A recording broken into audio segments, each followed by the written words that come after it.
les filles, alors je suis ravie de vous retrouver pour un nouveau tutoriel maquillage et cette fois-ci à nouveau un maquillage plutôt pour les fêtes de fin d'année. Ce look-ci je le porterai plutôt pour un Noël en famille parce que ça reste quelque chose de sobre, de lumineux mais qui va totalement dans le thème je trouve. Donc voilà, je vous laisse avec le tuto et je vous retrouve tout de suite. Donc voilà, pour commencer, j'applique bien évidemment une base sur toute ma paupière mobile.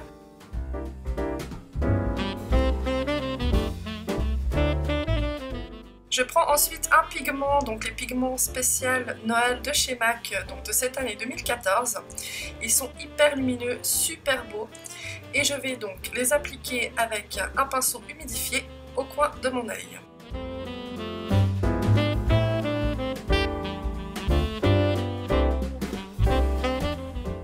Je prends ensuite des pigments pressés, toujours de chez MAC, que je vais venir appliquer sur toute ma paupière mobile.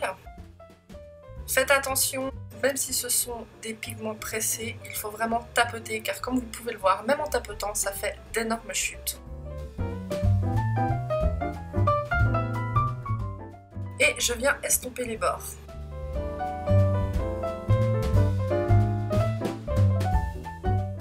Je prends ensuite d'autres pigments MAC, ceux-ci c'est les roses, ils sont aussi dans les éditions spéciales Noël, mais je crois qu'ils sont aussi dans les éditions permanentes.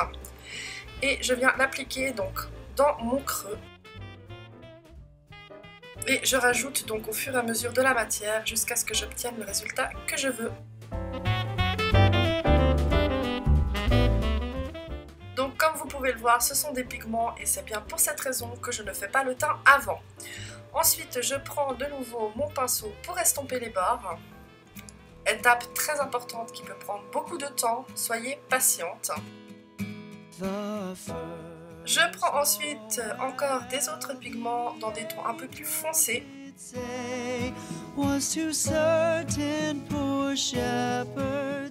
Que je viens appliquer donc en coin externe ainsi que dans le creux.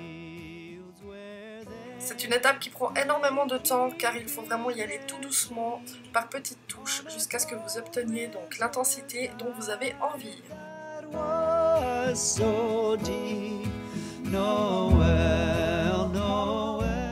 Et j'estompe. J'estompe encore et encore bien évidemment. Le but est d'obtenir quand même un effet fumé.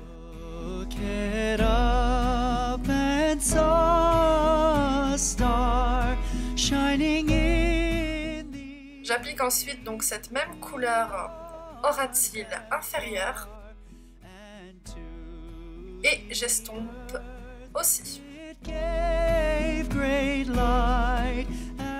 Pour apporter une touche de lumière, j'utilise donc un autre fard qui est le Flouf et je viens l'appliquer donc en dessous du sourcil. Je trace ensuite un trait de liner, mais vraiment qu'il soit précis ou pas, c'est pas grave, c'est juste pour appliquer par la suite les faux cils. Je recourbe mes cils bien évidemment avant de poser les faux cils. J'ai choisi des faux cils assez naturels car ça reste un make-up pour un souper en famille. Une touche de votre mascara préféré. Comme crayon colle, je suis en train de tester le Master Drama de chez Maybelline. Pour l'instant, il va bien, mais je vais quand même continuer à le tester. Et j'applique donc ce crayon colle en muqueuse supérieure et inférieure. Donc voilà, j'espère que le tuto a été assez simple pour vous. J'espère qu'il n'a pas été trop long. J'ai fait le teint hors caméra pour gagner du temps car il y a d'autres vidéos où je fais mon teint que vous pouvez regarder si vous en avez envie. Pour ce genre de maquillage, bien évidemment, il faut que le teint soit quand même assez bien réalisé, sinon ça ne va pas du tout ressortir la même chose. J'ai donc utilisé des pigments, comme vous avez pu le voir. Les pigments, c'est très difficile à manipuler. Je ne suis absolument pas une experte, je débute.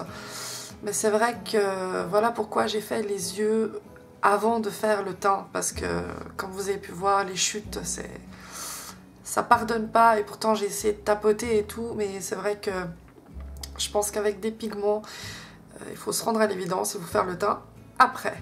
Sinon au niveau de la bouche, alors j'ai fait aussi hors caméra, hein, je me suis dit voilà, je vais pas non plus mettre à chaque fois le rouge à lèvres. J'ai utilisé un crayon rouge pour les lèvres, tout ce qu'il y a de plus banal, juste pour faire le contour et remplir un petit peu. Je voulais utiliser le rouge à lèvres par-dessus Ruby Woo de chez MAC, qui est un rouge magnifique, mais j'ai les lèvres dans un tel état de dessèchement, enfin voilà, bref, ça se voit peut-être pas là comme ça, mais... Ouais, j'ai assez galéré, donc j'ai renoncé au rouge à lèvres mat et j'ai pris le Butter Gloss de chez NYX. Voilà. Et il fait super bien l'affaire, hein. Donc voilà, c'est pas le rouge mat que je rêvais de mettre, mais il est parfait. Donc voilà, il dessèche absolument pas les lèvres, il est agréable à porter, rien à dire. Franchement, les Butter Gloss de chez NYX, je vous invite vraiment à aller les tester, car ils sont... Enfin moi je les trouve vraiment géniaux pour des prix raisonnables, donc n'hésitez pas à les tester. Donc voilà, je vous fais plein de gros bisous, je vous remercie d'avoir regardé la vidéo et je vous dis à tout bientôt. Bye!